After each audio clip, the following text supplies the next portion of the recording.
L'art de l'improvisation maîtrisé par bon nombre d'élus, acteurs de notre rubrique Je peux pas, j'ai politique, qui se met à l'heure du Festival de Cannes ce soir, avec pour le film Alsace et Grand Est un scénario plein de rebondissements. Alexandra Bucur, Clara Delcroix.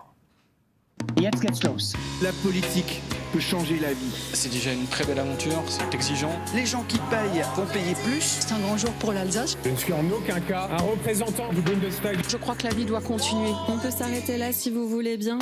Bonsoir, bienvenue dans ce nouveau numéro de Je peux pas, j'ai politique. Aujourd'hui, Festival de Cannes oblige, c'est le retour de notre feuilleton préféré. Précédemment. Majorité 116 pour 131 contre 100, l'Assemblée nationale a adopté. Le 8 avril 2026, l'Assemblée nationale vote la proposition de loi Alsace avec à la clé une possible sortie du Grand Est. Première marche gravie. Et comme dans toute bonne saga politique, on ne pouvait pas vous laisser sur votre faim. Nouvel épisode cette semaine en images. Mardi soir, grand rassemblement pour l'Alsace à Colmar. Tapis rouge, caméra et guest star. Gabriel Attal, l'ancien Premier ministre, est venu soutenir les élus favorables à la sortie du Grand Est. Objectif, faire entrer le dossier alsacien dans la sélection nationale avec un petit parfum d'Élysée. Il n'y aurait pas une élection bientôt ? Si la région Alsace revient, on passe de 3 collectivités à une seule. Avant, il y avait 2 départements, une région. À la fin, il n'y aura plus qu'une seule collectivité. Donc c'est des économies évidemment de structure aussi. Et en plus, ça respecte mieux l'identité locale. Sur place, casting habituel. Brigitte Klinkert, Charles Ditzenstuhl, Eric Stroman et bien sûr Frédéric Bierry, le président de la CEA, ne porte pas seulement son bundle sur la boutonnière. Le projet Alsace, c'est son long métrage, son très très long métrage. Du côté de la grande région, on a changé de genre, moins ARC, plus film d'action cette fois. Jeudi, la région Grand Est sort l'artillerie lourde. Santé, lycée, économie, une armada de vice-présidents. Partout sur le territoire, le message est clair. Le Grand Est ne compte pas laisser l'Alsace faire ses cartons en silence. Dans le prochain épisode, le texte est arrivé au Sénat et tente de se frayer un chemin dans l'agenda. Mais un nouveau personnage vient bousculer le calendrier. Le gouvernement commande une mission d'évaluation, bilan de la CEA, coût d'une sortie du Grand Est, conséquences juridiques, financières, administratives. Oh, vous inquiétez pas, j'ai l'habitude, les montagnes russes je connais, on lâchera pas l'affaire et on y arrivera. Avant de tourner la suite, on vérifie les règles. Voilà, rapport attendu pour fin novembre. Autant dire que pour les partisans d'un vote rapide, ce n'est pas la palme de la bonne nouvelle. Après la saga politique, place maintenant au thriller institutionnel. Dans notre feuilleton, c'est un des personnages principaux, un peu malgré lui, le président de la région Grand Est, Franck Leroy, est l'invité de ce numéro. Bonjour Franck Leroy. Bonjour. Vous venez d'Épernay. Oui. Est-ce que venir d'Épernay, ça change sa manière de faire de la politique ? D'Épernay, non, mais comme j'ai eu des responsabilités locales, j'étais maire pendant plus de 22 ans, on apprend beaucoup dans la relation avec les hommes et les femmes qui composent un territoire. Vous avez une image d'élu plutôt calme. Est-ce qu'il y a des choses qui vous énervent, Franck Leroy ? Ah, beaucoup de choses qui m'énervent. Je ne peux pas tout dire. Non, il y a des choses qui s'énervent parce qu'on est parfois impatient, on voudrait que les choses aillent plus vite, parce que on ne comprend pas qu'on se retrouve aujourd'hui en difficulté à cause des décisions d'un président américain qui sont des décisions totalement farfelues, mais qui ont un impact sur le monde entier. Sentiment d'impuissance aussi ? Un peu d'impuissance. La vie est faite pour nous, décideurs publics, d'une somme d'emmerdements quotidiens qui est extrêmement importante, mais notre boulot, c'est de résoudre ces problèmes les uns après les autres. Est-ce qu'on peut être fier aujourd'hui du Grand Est ? Oui, parce que c'est une région qui a trouvé sa place, qui est la 4e plus grande région française. Ça veut dire qu'il y a des talents chez nous, il y a des pépites économiques, il y a des entrepreneurs partout dans tous les territoires. Alors qu'est-ce qui manque au Grand Est ? C'est quoi ? C'est un récit commun ?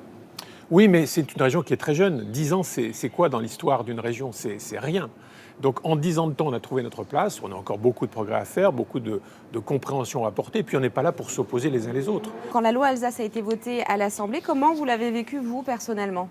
Je l'ai assez mal vécu comme beaucoup. Pourquoi ? Parce qu'elle est sortie au moment où la campagne municipale était lancée et qu'il y avait des débats partout localement et que j'ai le sentiment qu'on a voulu voler aux acteurs de notre région un débat de fond sur la question du périmètre de la région. Il y a une réaction de la part d'un certain nombre d'élus qui ont d'ailleurs écrit au Premier ministre Et le Premier ministre a décidé, pas plus tard qu'hier, justement de demander une étude d'impact parce que les choses ne sont pas évidentes que ça et que surtout, il y a beaucoup d'impacts négatifs à redécouper une région comme la nôtre. Mais vous le sentiez, non? Ça couvait, hein, c'était depuis oui, des mais années. Oui, ça couvait tous les 6 mois, on nous remettait le couvert. Donc quelque part, au bout d'un moment, on s'habitue. Et encore une fois, j'entends les remarques de ceux qui voudraient un découpage différent. Mais si vous voulez, si on refaisait la région Alsace demain, ça deviendrait la plus petite région de France. Est-ce que quand on est confronté à autant de menaces, à autant, j'allais dire, de défis à l'échelle européenne, être la plus petite région de France est un atout? Sincèrement, plus vous êtes petit, moins vous avez de moyens. L'Alsace a besoin d'ambition, l'Alsace a besoin de moyens, et je pense que pour cela, l'Alsace a besoin du Grand Est. Comment vous analysez, l'ampleur de ce sentiment alsacien? Parce qu'il existe quand même. Hein. Il existe très partiellement. On nous a sorti une consultation qui a été une consultation bidon, on le sait tous, qui a été construite dans les bureaux de la CEA. Ça n'est pas la consultation des Alsaciens. Les gens sont contents de leur région. Les gens ont bien d'autres problèmes que la taille de la région ou que le nom de la région. Les Alsaciens que je rencontre, ils ne sont pas moins Alsaciens aujourd'hui qu'il y a 10 ans. Ils sont toujours aussi fiers d'être Alsaciens et c'est pour ça qu'on les aime. Alors Franck Leroy, comment vous voyez le Grand Est dans 10 ans? Alors, elle a des grands défis à relever. On fait un travail aujourd'hui de réindustrialisation qui est extrêmement important et qui paye. On est une région qui produit énormément d'énergie et de l'énergie bas carbone, donc on a de réels atouts. On a peut-être des gisements d'hydrogène uniques au monde en Moselle aujourd'hui, sur lesquels on est en train de travailler. Donc on a des atouts. On a aussi des périls devant nous. Le péril, c'est le réchauffement climatique. Quand on regarde 2050, les études du GIEC, c'est probablement lors des canicules de 2050 dans le Grand Est qui fera le plus chaud en France. Franck Leroy, vous êtes plutôt Champagne ou Crémant? Quand j'ai été maire d'Épernay pendant 22 ans, je suis forcément Champagne, mais je vois que le Crémant progresse beaucoup. Je vois que le Crémant est une véritable chance pour le vignoble alsacien. Entre le Cabaret Vert et la Foire au vin de Colmar, vous allez où? Les deux sont deux ambiances différentes. Ce qui unit les deux, c'est le sens de la fête et la liesse populaire. Alors, supporter du Racing Club de Strasbourg ou du Racing d'Épernay-Champagne? Alors, on ne boxe pas dans la même catégorie. Malheureusement, pour Épernay, non, j'aime beaucoup le Racing Club de Strasbourg et Marc Keller est un garçon que j'adore. Et Franck Leroy, vous le voyez où dans 10 ans dans le Grand Est? Moi-même. J'aurais passé sans doute le témoin à quelqu'un d'autre parce que je n'ai pas l'intention de faire de vieux os dans la politique. Je serai peut-être avec mon épouse, avec mes petits-enfants, en train de profiter de la vie.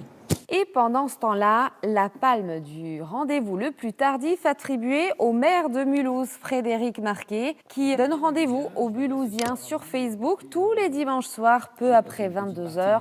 Le conseil municipal de Mulhouse a son after. Et enfin, la palme d'or du meilleur costume attribuée à Thibaut Phillips, le maire d'Ilkirch, en plein Osterputz. Après les municipales, place au grand nettoyage des rues, évidemment. Voilà, je peux pas, j'ai politique, c'est fini pour le moment.